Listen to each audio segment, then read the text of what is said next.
সুন্দর সকাল দিয়ে আমার আজকের এই ব্লগটি আমি শুরু করছি। আজকে প্রচণ্ড আকাশে রোদ দিয়েছে, আকাশটা ভীষণ সুন্দর, ভীষণ মিষ্টি লাগছে, একদম শরতের আকাশ। বাড়ির সামনে বসছে একটি মেলা, আর আজকে বসেছে বাজার।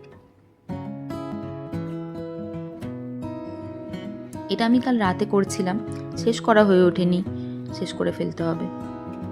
আমাদের বাড়ির বাচ্চারা, এটাও একটা ছোট বাচ্চাই বটে আমার।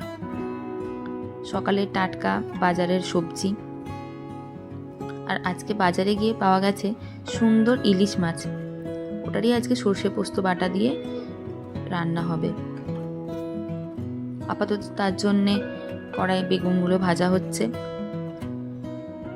আর এদিকে তার জন্য আয়োজন করা হয়েছে দই, তার সাথে সর্ষে পোস্ত বাটা, লঙ্কার গুঁড়ো, হলুদ গুঁড়ো আর সামান্য নুন।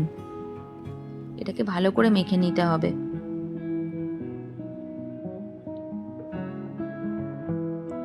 আমার হেল্পিং হ্যান্ড, সব কাজে ওর হেল্প পাওয়া যায়, এত হেল্পফুল মানুষ সত্যি।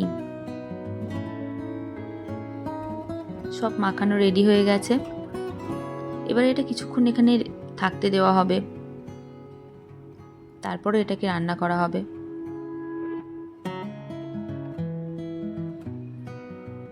এগুলো শেষে দেওয়া হবে, এখন কিছু করা হবে না। এগুলো কড়াই ভাজা হচ্ছে একটু নিম পাতা,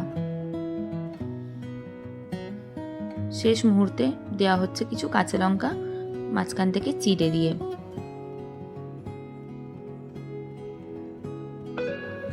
ব্যাস, সব কিছু রেডি।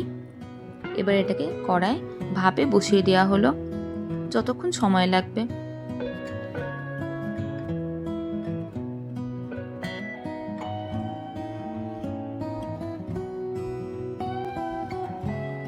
বাহ, রংটা খুব সুন্দর এসেছে, গন্ধটাও খুব ভালো বেরোচ্ছে।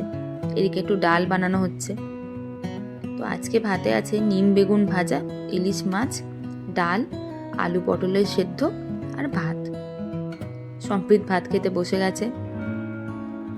বিকালে একটু বেরিয়ে পড়লাম কিছু কাজের দরকারে। এটা হচ্ছে আমাদের 58 গেটের ব্রিজ। ভীষণ সুন্দর জায়গাটা, আমার খুব পছন্দের একটি জায়গা। আর এখন যেহেতু বর্ষাকাল, প্রচুর জল, খুব ভালো লাগছে এখানটা।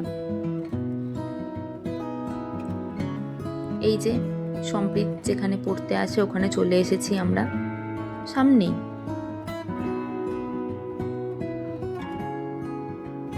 ওখানে আজকে টিচার্স ডে হিসেবে একটু খাওয়া দাওয়ার ব্যবস্থা করা হয়েছিল, তো সবাই মিলে সেটাই খাওয়া দাওয়া করা হচ্ছে।